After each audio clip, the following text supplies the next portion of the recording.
Bienvenidos a una emisión más de Analistas de la Noticia a través de ICN, una nueva conciencia. Gracias por compartir, gracias por darle me gusta, gracias por seguirnos, gracias por sus comentarios constructivos y ponga todo lo que quieras y las redes aguantan también. Lo único que a veces se les pasa la mano. Es que cuando no les gusta lo que dice aquí, ponen todo ese grupo de respuesta, le digo que es bueno, a tirar veneno. Las ideas hay que combatirlas con las ideas, no con los insultos ni con nada. Pero bien, escriba lo que quiera, pero si quiere ser irrespetuoso, pues hágalo, pero hágalo con estilo. Hasta con eso hay que tener cuidado. Esta tarde, bueno, es que son tantos temas. Y el doctor Raúl Pineda Alvarado es una persona muy estudiada y es que se puede abordar diversos temas con el doctor Raúl Pineda Alvarado. Precisamente cuando la agenda es muy cargada es cuando el doctor nos ayuda a hacer este tipo de análisis. Buenas tardes, doctor. Bienvenido a Analistas de la Noticia.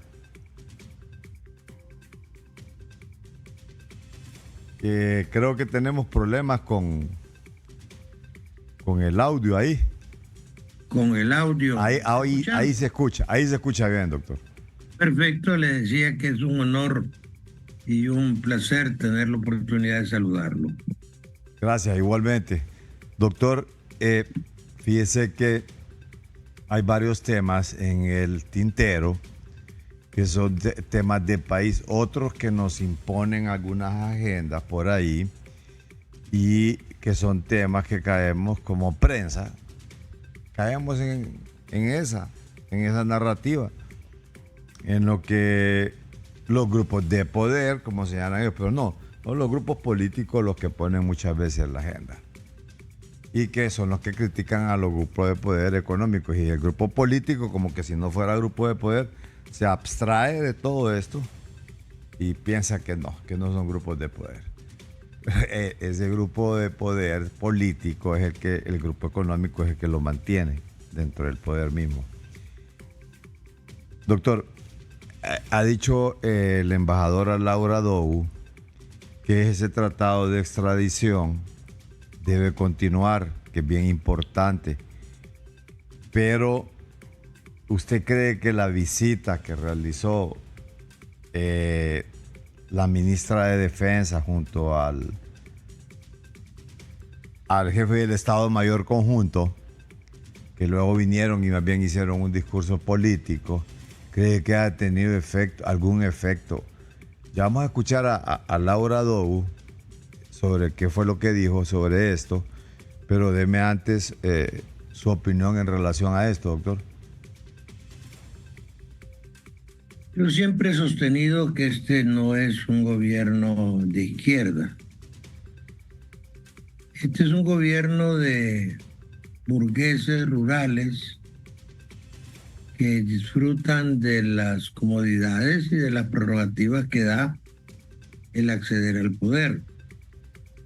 Por eso en el círculo de los izquierdistas, que hoy se han dividido dramáticamente, ya el ciclo bolivariano terminó y ve usted a Petro peleando con Maduro y a Lula peleando con Maduro.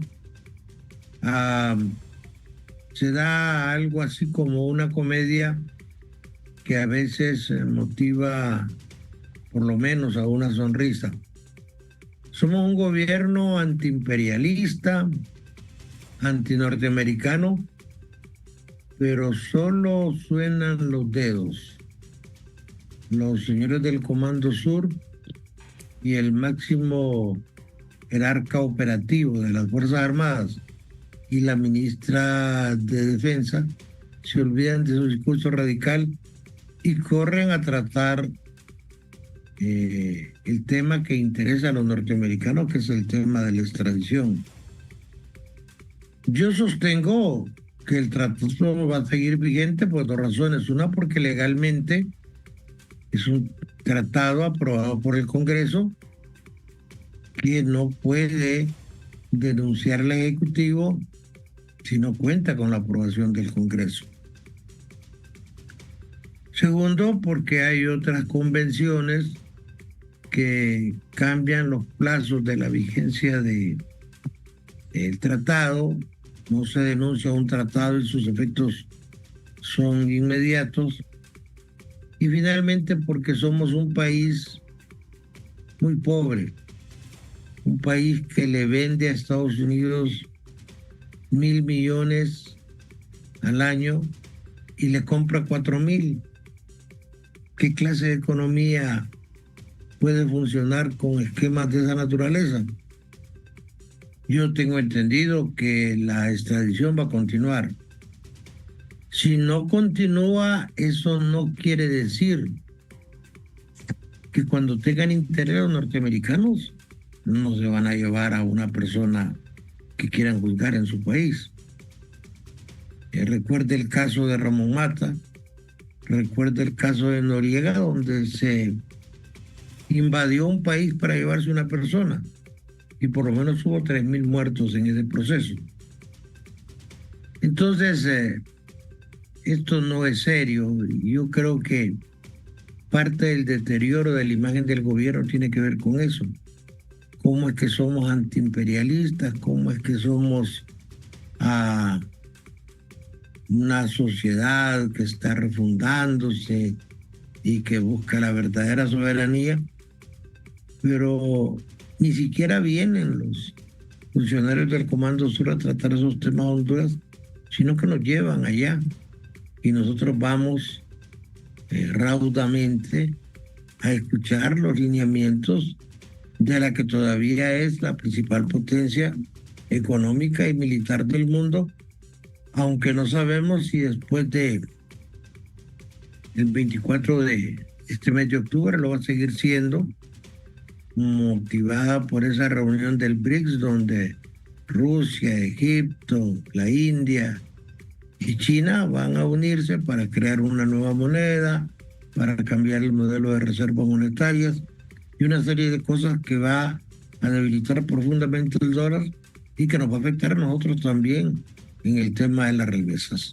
Es decir, este reordenamiento mundial de la economía va a tener sus repercusiones serias, porque lo va a tener en el dólar, definitivamente, ¿no? Y eso, nosotros trabajamos en base al dólar también, doctor, y vemos que ya pasamos de los 25 lempiras por dólar. O sea, ¿qué repercusiones más puede tener el hecho de unificar estas grandes potencias y crear una sola moneda? Porque China ha estado apelando ya tiempos por la moneda del yuan, y en algunos países también ya lo aceptan, pues. Pero, ¿qué va a pasar? Bueno, las reservas van a ser en oro, en materias primas y en moneda nacional. Individualmente ninguno de esos países puede con la economía de Estados Unidos, pero unidos el panorama es totalmente diferente. En 1975 Nixon,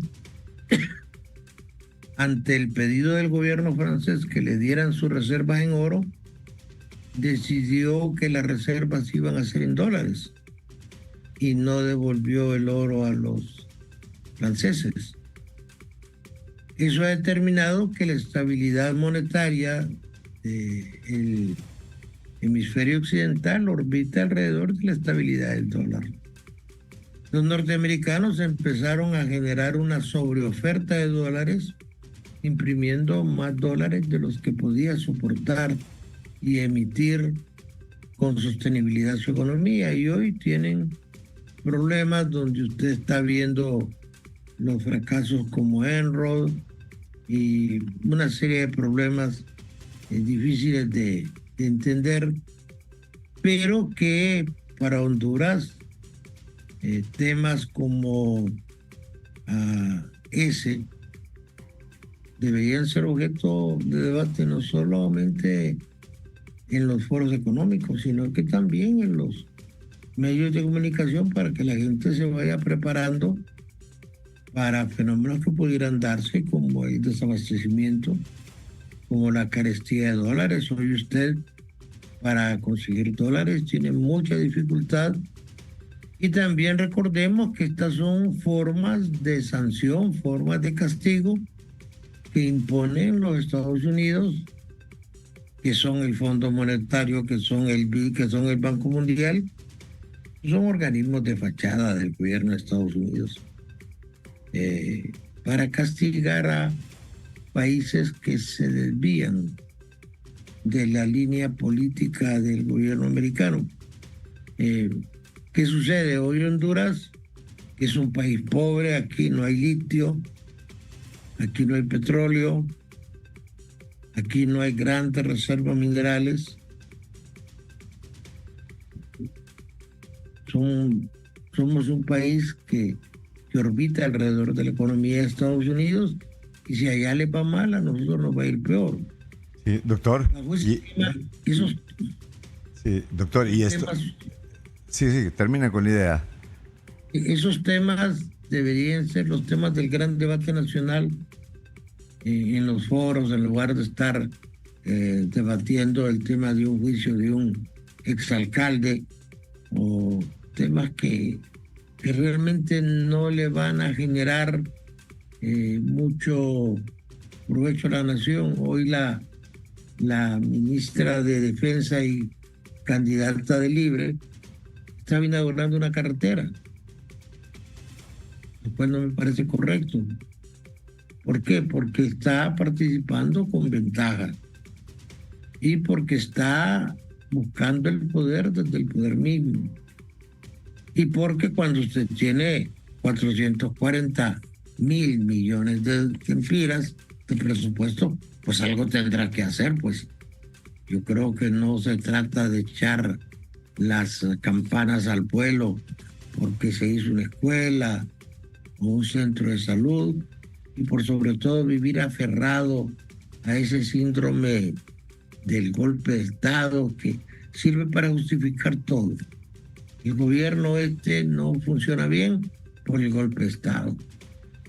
Es decir, eso ya no convence a nadie, ni satisface las aspiraciones de nadie, en un modelo donde en lugar de darle limosnas a la gente, deberíamos prepararlos para que vivan sin necesidad de limosnas.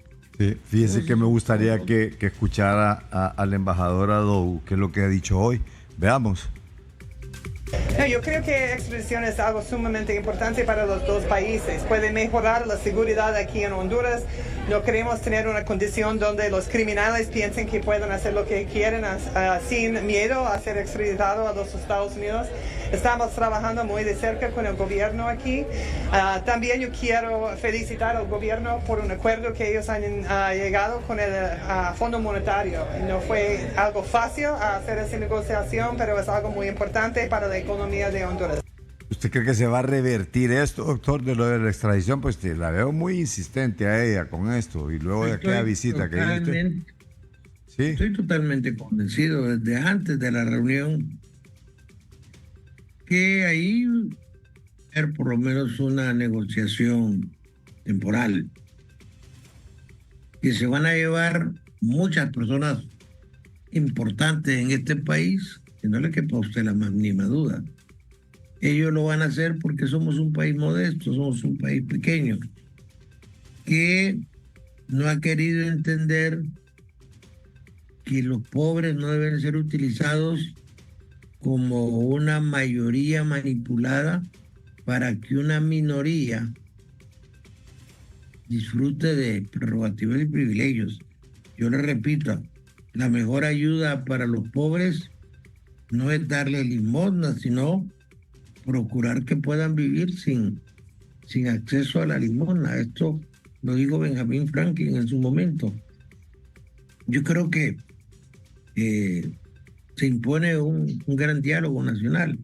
Sí. Siento que no es el momento porque somos una sociedad estresada, somos una sociedad muy confrontada, pero cuando yo oigo un candidato que dice, mire, tenemos que tomar el modelo de Venezuela y el modelo de Cuba, Yo me preocupo por la lucidez mental de esa persona. Cuba acaba de estar 4 días sin energía eléctrica, lo que demuestra que ese sistema después de más de 60 años sigue siendo ineficiente, que tendrá algunas cosas positivas, de acuerdo. Sus avances en medicina son buenos, pero eso no quiere decir que los médicos cubanos van a dar buen resultado en Honduras. Un pariente mío que estudió 15 años en Cuba me dice, en Cuba jamás vi una persona a la que le cortaran la mano de un machetazo o que llegara con 4 disparos. Eso no se da en Cuba. Entonces yo no estoy preparado para ese tipo de terapia. Sí, que medicina preventiva realmente, ¿no? Entonces, todo es relativo y nosotros tenemos que crear nuestro propio modelo, especialmente en el tema de la energía, Sí. en el tema de la educación. Doctor, pero fíjese que ahí en el tema de energía quiero que nos detengamos, pero creo que para terminar esto de la extradición, ¿usted cree que sí, definitivamente se va a revertir esto, pero modificado ese tratado, pero que se van a llevar todavía gente importante de estructuras importantes del país que todavía no se han tocado y que se han mencionado de que están en lista? Nadie que está en el poder es objeto de extradición del gobierno de Estados Unidos. En eso hay reglas no escritas. Una de las reglas, cuando ellos señalan a una persona como persona de interés y deciden llevársela, se la van a llevar con cazadores de fortunas, con policías locales, secuestrándolo. Se mira con más frecuencia de la que fuera de desear. Otro tema, su prioridad es mantener alguna relación con el gobierno y una relación fluida. Es decir, el embajador de Estados Unidos, Hugo Lawrence, estuvo varios meses sin que Manuel Zelaya le recibiese sus cartas credenciales por un problema que había habido en Bolivia. Nosotros somos muy buenos para buscar la calentura en la sábana, ¿verdad? O para sudar calentura ajena. Había habido un problema en Bolivia, entonces aquí en Honduras se decidió no recibirle las credenciales al embajador Hugo Lawrence, que ahora es empleado del gobierno, hasta que no le dieran la gana a don Manuel Zelaya, ¿va? Un presidente políticamente seductor, pero medio melodramático. Usted lo miraba piloteando un F-5 y lo miraba de buzo en las costas del Caribe, haciendo un montón de cosas que no podía hacer, ¿va? Porque él es un maderero lanchano, ¿va? Rural, eminentemente rural, que no está programado ni educado para abordar los grandes temas que demanda un país en crisis como Honduras. Sí. Mire el fracaso que se ha dado con el camarón que nos iban a comprar los chinos. Apenas un furgón se compró. Y se están perdiendo millones de lempiras, muchísimos empleos en una zona que ya estaba con problemas económicos, como la zona sur del país. Entonces, yo creo que hay problemas que deberían resolverse sobre una mesa de negociaciones o de plática, donde actuemos como hondureños y no con esa acción, esa visión facciosa. Creo que el país debe tocar el tema de la inversión en capital humano, aprovechar lo único bueno que tenemos, que es la ubicación geográfica. Sí. Decía un militar norteamericano, tenemos 600 soldados en Palmerola, podemos poner en un portaaviones 5,000. No nos interesa tener tropas en Palmerola, pero el combustible que tenemos ahí en un futuro escenario de conflicto en Sudamérica, eso sí nos interesa, porque los grandes aviones, los C-3, no pueden aterrizar en un portaaviones, que normalmente anda 70 aviones pequeños, aviones caza, pero en Palmerola sí pueden aterrizar. Entonces, los norteamericanos tienen intereses geopolíticos con los cuales poder trabajar.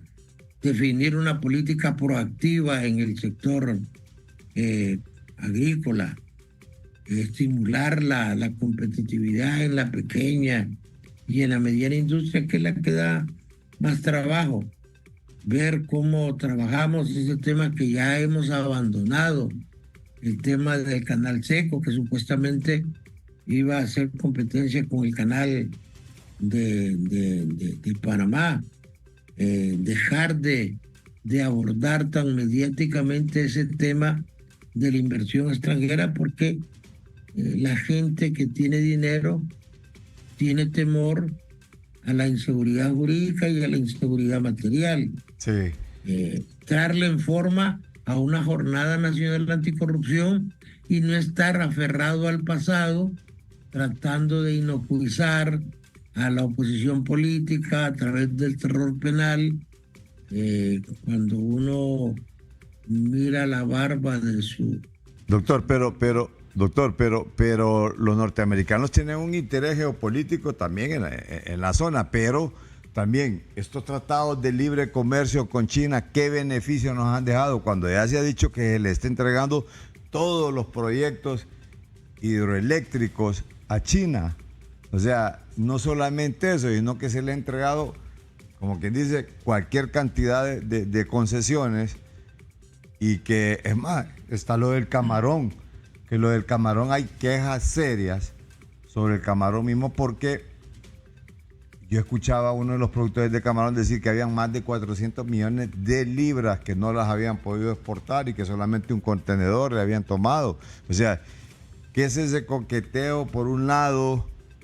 Si bien es cierto, y los gringos no sintieron que hasta que estaba China metida, pues, o sea, no entiendo esa parte, qué tanto interés geopolítico tenga Estados Unidos, y entran también otras fuerzas y no hay manera de cómo contrarrestarlas, y si al final de cuentas, ¿quién da más? Pues no es cierto. Es cierto que no estamos, como quien dice, se votó en contra de las sedes y todo, pero pareciera que las sedes no van a dejar de existir, porque parece que están haciendo incluso hasta sedes chinas. Pero no sé usted cuál es su opinión en relación a esto y qué información tiene, pues. China no es una potencia expansionista. El interés de China es mucho menor que el que pueden tener los Estados Unidos. Es decir, el fenómeno de China no se ha estudiado a fondo. Leía en un periódico de Nicaragua cómo los chinos se han apoderado de todas las pulperías y de todos los vendedores ambulantes. Y en El Salvador hay más de 100,000 chinos legalmente registrados que se han apoderado de todos los pequeños negocios. Entonces la pregunta es, ¿qué pasa con esa gente que tenía una pulpería, que tenía una venta de frutas en la calle? Todo eso lo han acaparado los chinos. Entonces, no es el gobierno chino un gobierno muy pródigo, que es el caso de África. Prestaron, no les pagaron, entonces se hicieron cargo de los puertos. Pero Honduras no es un país de particular interés para China. Para los Estados Unidos sí, por razón de que se habla mucho de conflictos bélicos, y tener una base militar en el corazón de América es una ventaja para los norteamericanos respecto a su seguridad nacional. Lo que yo veo claramente es que nosotros estamos abordando temas donde no somos ni actores, ni tampoco vamos a tener ningún beneficio. Yo siento que el país o el gobierno debería fortalecer la identidad nacional y buscar la manera de elevar la autoestima del hondureño. Usted platica con los jóvenes y todos le hablan de irse al país. Sí, no es lo mismo que hablar con un mexicano, pero ¿qué beneficio le puede dejar el gobierno de China, o sea, estos tratados de libre comercio, a los hondureños, doctor? Ninguno. Yo siento que el Tratado de Libre Comercio con Estados Unidos debe ser objeto de alguna revisión. Los norteamericanos, dado lo pequeño de la economía hondureña, pueden hacer algún tipo de concesiones. El hecho de que está compitiendo productos agrícolas subsidiados con productos agrícolas no subsidiados hacen que el país siga aferrado al modelo neoliberal. No hay maíz, compramos maíz como efectivamente lo compramos. No hay arroz, compramos arroz como efectivamente lo compramos a países que producen maíz y que producen arroz. Eso tenemos que revisarlo porque un país que no tiene eso que llaman soberanía alimentaria está en una precariedad tremenda. Pero, ¿cuándo vamos a abandonar ese debate tan estúpido de quién va a controlar el Consejo Nacional Electoral o si van a haber medidas sustitutivas por un exalcalde que está metido ahí en un problema por manejo de fondos o superficialidades? ¿Son distractores esos, doctor? Pudiera ser. Pero al final de cuentas son distractores y también tienen sus consecuencias, pues es decir, y ahí hay problemas más interesantes, con problemas de país que se van quedando, se van dejando, pasa el tiempo y pasa el gobierno y el país y la gente sigue igual, sin nada, pues sin nada y ningún beneficio. Un autor, George Orwell, un pueblo que vota por funcionarios corruptos e incapaces no es víctima, es cómplice. Yo creo que cuando le hablo de levantar la autoestima del hondureño, le hablo de que aparte de amar más su país, se capacite. Sí, que venga la inversión extranjera. ¿Y de qué vamos a trabajar? Guardias de seguridad, aseadores. No tenemos la capacidad ni el elemento humano para estar a la altura de la modernidad, de los nuevos fenómenos que se está dando en el mundo. Y un tema importantísimo es ¿por qué no se restaura la autoridad del maestro en las escuelas? Se va a observar ahora los alumnos, particularmente en secundaria, no respetan los maestros. ¿Cómo definir un proyecto que diga, bueno, la moral va a ser nuestro principio básico? Vamos a respetar la ley, vamos a ser íntegros, vamos a amar el trabajo, vamos a ser puntuales, vamos a potenciar el orden y la limpieza. En Japón no hay aseadoras en las escuelas porque dan ejemplo cuando van a un estadio y ellos andan en su bolsa y ahí recogen la basura que han generado. Eso es educación. ¿Por qué no trabajamos en el tema de la puntualidad? ¿Por qué no le damos un giro importante a este país que va mucho más allá de hacer un hospital, de hacer una escuela? Sí, de nada sirve hacer una buena escuela si la educación es mala.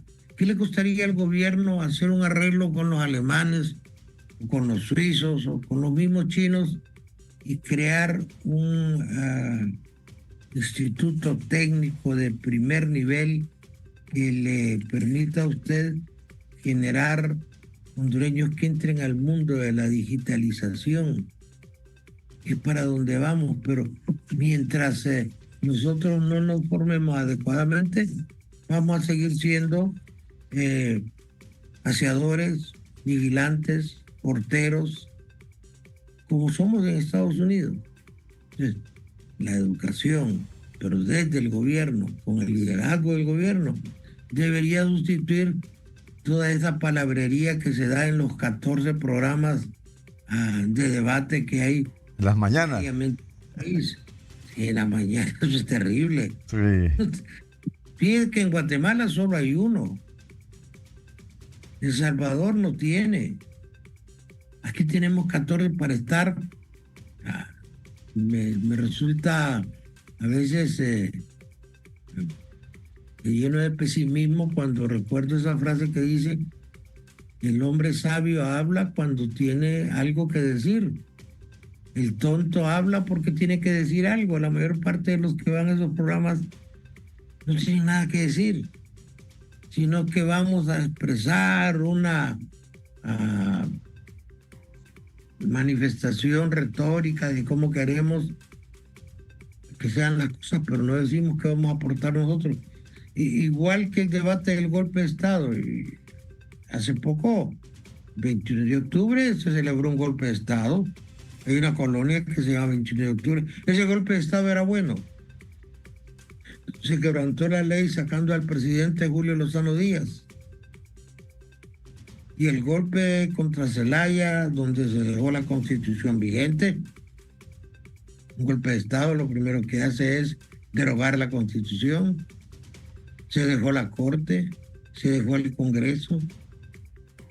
Realmente cabe, se subsume dentro de la figura de un golpe de Estado desde el punto de vista del derecho político, o es simplemente una repetición tautológica y constante para justificar nuestra propia ineficiencia. Sí. Yo sí creo que aquí debe haber un diálogo, una plática y decir, miren, ya, dejemos las elecciones, hombre. Si al final llega un presidente y a los 4 años que ya quiso reinventar la democracia, sale con el rabo entre las piernas a su casa, ¿va? Porque nadie lo quiere ver porque no llenó las expectativas del pueblo. Sí. Doctor, vamos a ir a una breve pausa, pero la presidenta de la República ha dicho este día de que quien debe continuar es una mujer y aparece con Rixi Moncada inaugurando obras. Y allá aparece el ministro desde el momento que parece que eso es lo que levanta imagen, no sé, esa es la percepción que tienen muchas personas, pero usted adelantó algo, dijo que era un aprovechamiento de los recursos del Estado para una candidatura. También esa penetración del narcotráfico en el sector ganadero, que es un trabajo también de investigación que se ha hecho aquí en ICN, para que nos dé su opinión en relación a esto, después de esta breve pausa, doctor. Gracias.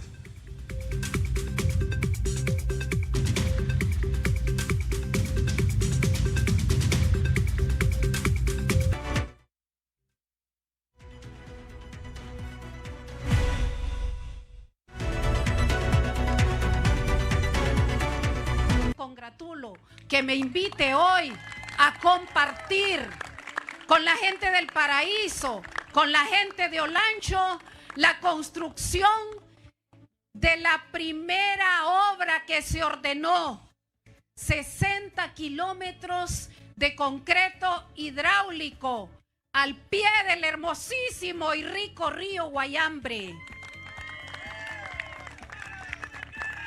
Más de 1.000 millones, pero toda esa obra...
Bien, continuamos esta tarde con el doctor Raúl Pineda Alvarado, analista de la realidad nacional. También se abordan temas internacionales con el doctor.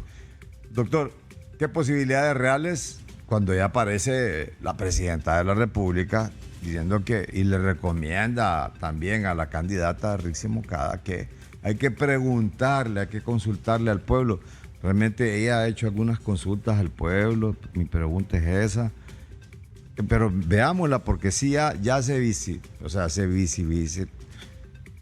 ven juntas acompañándola ya en esta parte. ¿Y qué posibilidades reales le ve usted a la candidata oficial Rixi Moncada en que sea la presidenta de la República? Veamos a continuación esta parte. Congratulo que me invite hoy a compartir con la gente del Paraíso, con la gente de Olancho, la construcción de la primera obra que se ordenó, 60 kilómetros de concreto hidráulico al pie del hermosísimo y rico río Guayambre. Más de 1.000 millones, pero toda esa obra que ordenó y que en el tema de carreteras usted lo hizo en Consejo de Ministros mediante un acuerdo, una resolución donde dijo: estas son las carreteras que se van a construir en todo el país, e iniciamos con la carretera de Patuca. Me alegra que eso hoy esté teniendo éxito, que ese programa esté teniendo éxito. Muy especial. Y Rixi lo comentaba. Pero muchas veces uno tiene que hacer preguntas, Rixi. Y es al pueblo. ¿Qué les parece? Ustedes son los que deben de decir si estas obras les beneficia o no.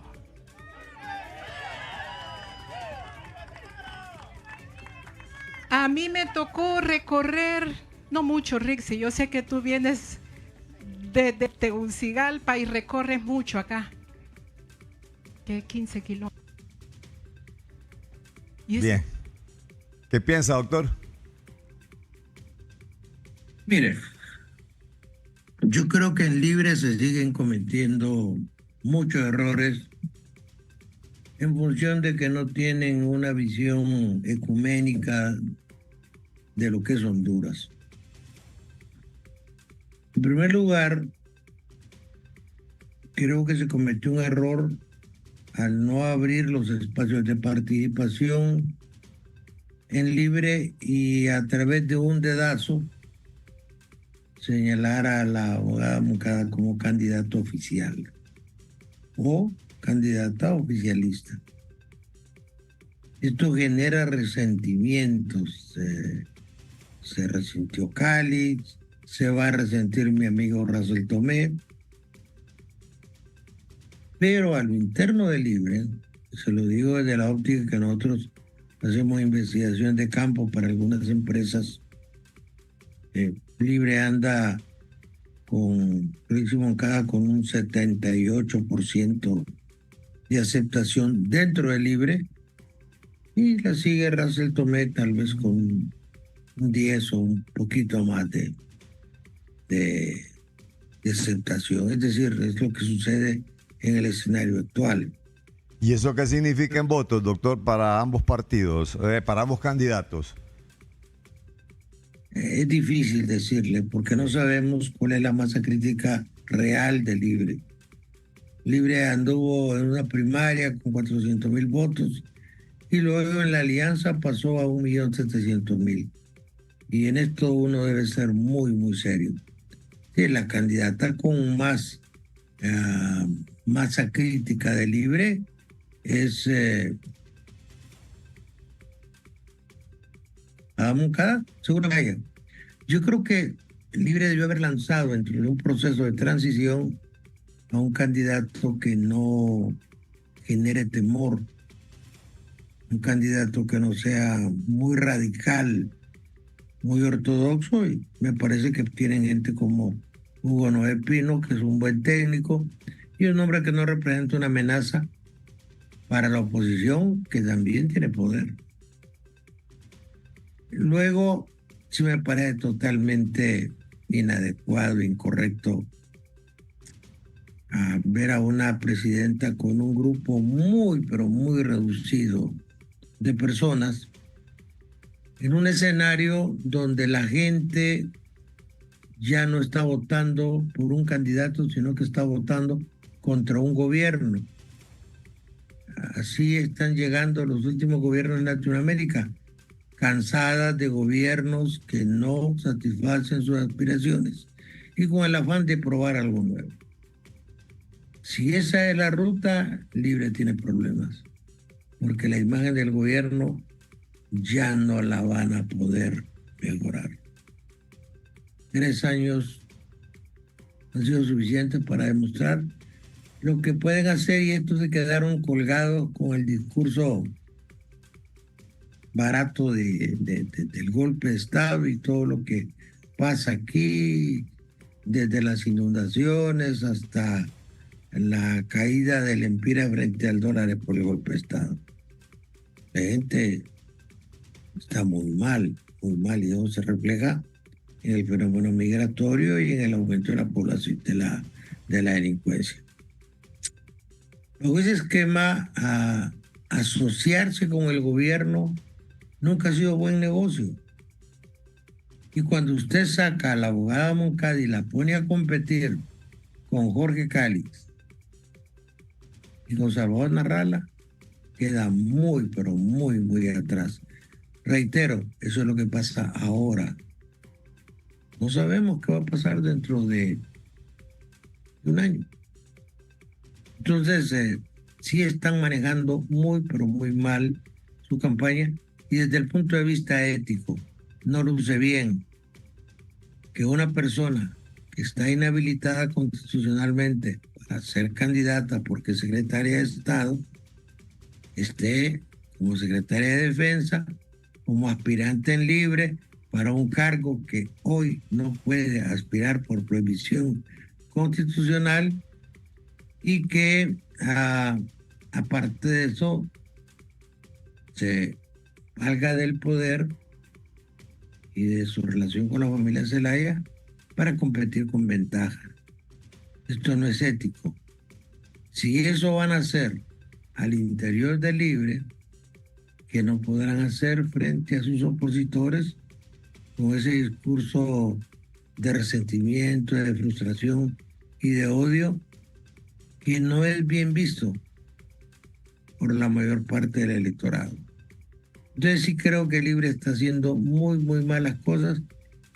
Los resultados son las investigaciones que le dicen que probablemente la abogada Moncada, frente a todos los aspirantes, ande en un tercero o en un cuarto lugar, y que tiene que tomar acciones de amplio espectro, tiene que dar un giro muy importante, porque con ese discurso alambicado, afectado, apasionado de la presidenta, no va a llegar a ningún lado.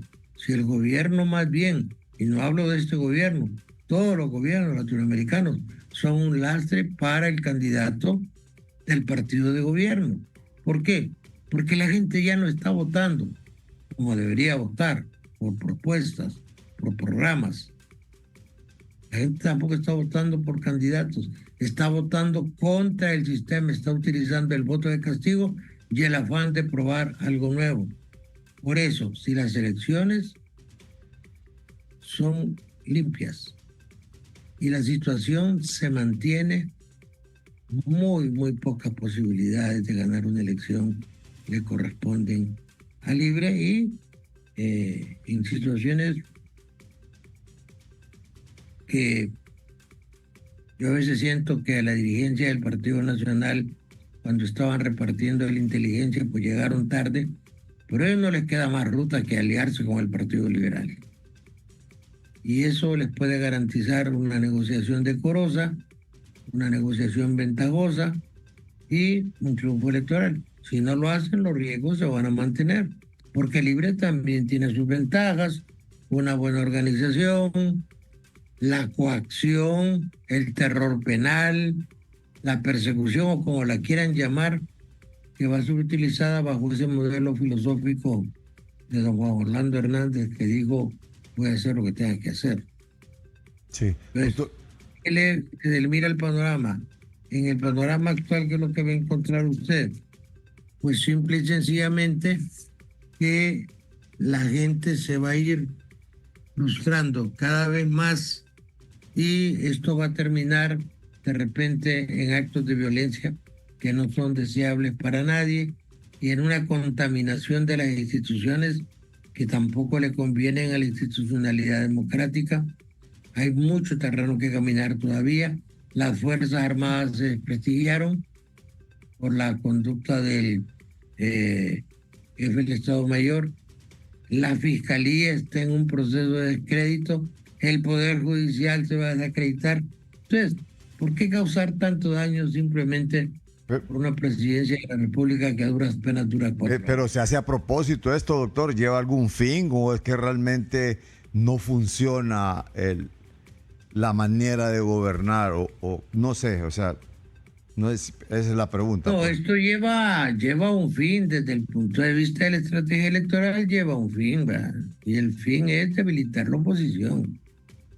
Es decir, aquí no le extrañe a usted que en determinado momento, si tienen que acusar a cualquier líder de la oposición utilizando la fiscalía, lo van a hacer. Y esto queda demostrado ¿y esta cadena cómo la puede calificar? Del fiscal general del Estado para referirse a un caso específico. Que Es la de un exalcalde. Es la repetición del fenómeno del pacto de impunidad y del decreto de amnistía. Yo sí creo que el señor Azura violó la ley. Que esas violaciones de la ley sean delito es otra cosa.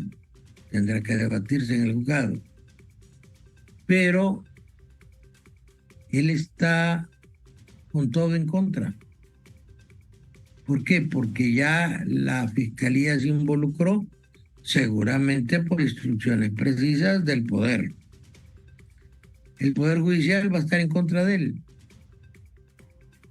Y obviamente el juez, que debe ser una persona temerosa, sumiso, obediente, y si no lo es, van a poner otro que lo sea, para recibir instrucciones.